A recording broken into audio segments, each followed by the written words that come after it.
देखिए बेटा क्वेश्चन क्या है, force of 10 newton is acting parallel to line joining two points A and B. तो एफ वेक्टर लिखना है आपको। तो फिर वही कहानी, एफ वेक्टर क्या होगा, मैग्नीट्यूड ऑफ फोर्स 10 है और डायरेक्शन ए बी वेक्टर के पैरेलल है। तो आपको वेक्टर बेटा ये बहुत कई बार हम भूल जाते हैं बहुत बेसिक चीजों में कि हम वेक्टर लिखते कैसे हैं, तो आप ध्यान रखिए इसको। ठीक है ना।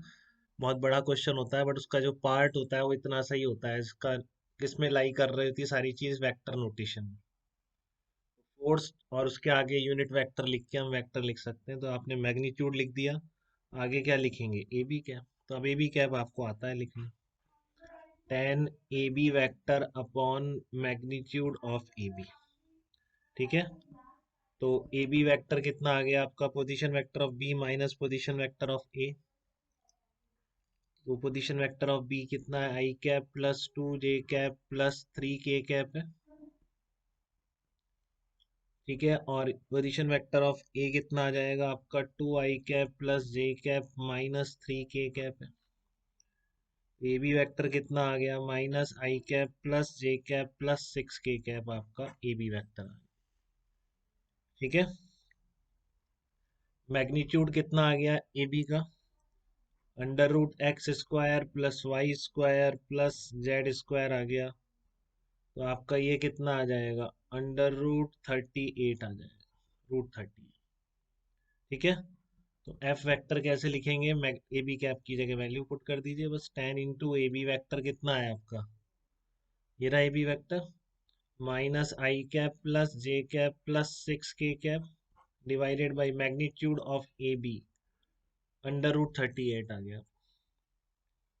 तो ये एफ वेक्टर लिखा जाएगा 10 upon √38 minus i cap plus j cap plus 6 k cap लिखा जाएगा। ठीक है ना, -i cap plus j cap plus 6 k cap लिखा जाएगा। तो ये आपका फोर्स वेक्टर डिफाइन हो जाएगा इस तरीके। ऐसे एक एग्जांपल हो रहा है नोट्स में, वो भी देख लेंगे आप। ठीक है। इसके बाद बात आती है नेट डिस्प्लेसमेंट वेक्टर कैसे लिखोगे। तो नेट डिस्प्लेसमेंट वेक्टर देखिए कैसे लिखते हैं, इसके पीछे देखिए।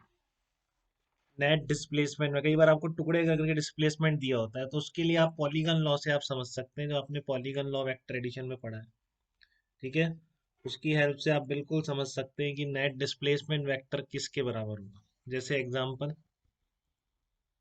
नेट डिस्प्लेसमेंट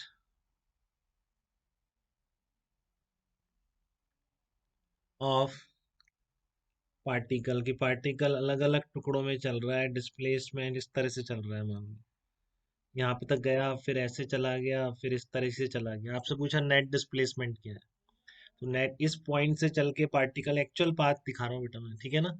इस पॉइंट से चल के पार्टिकल ऐसे आ गया, तो आप क्या करेंगे नेट डिस्प्लेसमेंट के लिए, डायरेक्ट यही तो बोलेंगे नेट डिस्प्लेसमेंट।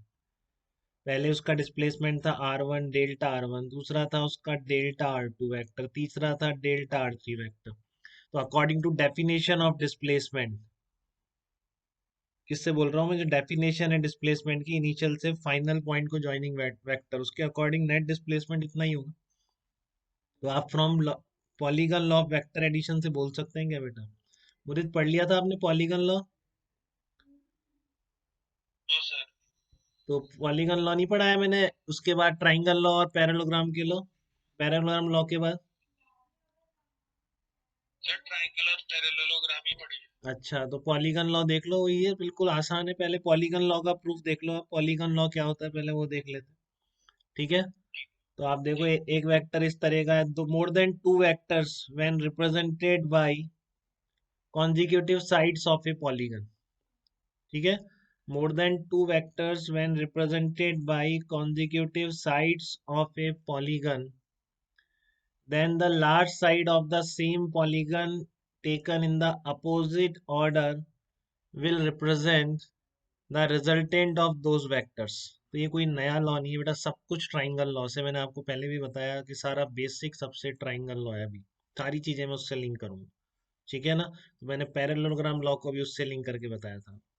तो यहाँ पर भी देख लो आप, A vector B vector C vector D vector E vector इस तरह के हैं। तो जो डेफिनेशन है वो क्या कह रही है कि इन सब का जो रिजल्टेंट होगा ये लास्ट साइड ऑफ पॉलीगन से गवर्न, मतलब रिप्रेजेंट होगा।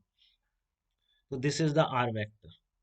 ठीक है, तो ये पॉलीगन लॉ कह रहा है कि R vector equal to A vector plus B vector plus C vector plus D vector, ये कह रहा है। पॉलीगन लॉ कह रहा है कि R vector is equal to A plus B plus C plus D plus E, ये वाला जो वेक्टर है that is the resultant vector. तो आप ये ट्राइंगल लॉ से आपको ऑलरेडी पता है, इसमें नया क्या बता दिया, आपको पता है कि इन दोनों का रिजल्टेंट कितना होगा। बताओ ये कितना होगा, मुझे बताइए, ये वाला वेक्टर कितना। बस बिल्कुल बात समझ में आ गई आपको, ए वेक्टर प्लस बी वेक्टर, और फिर इसलिए ये वाला वेक्टर कितना हो जाएगा,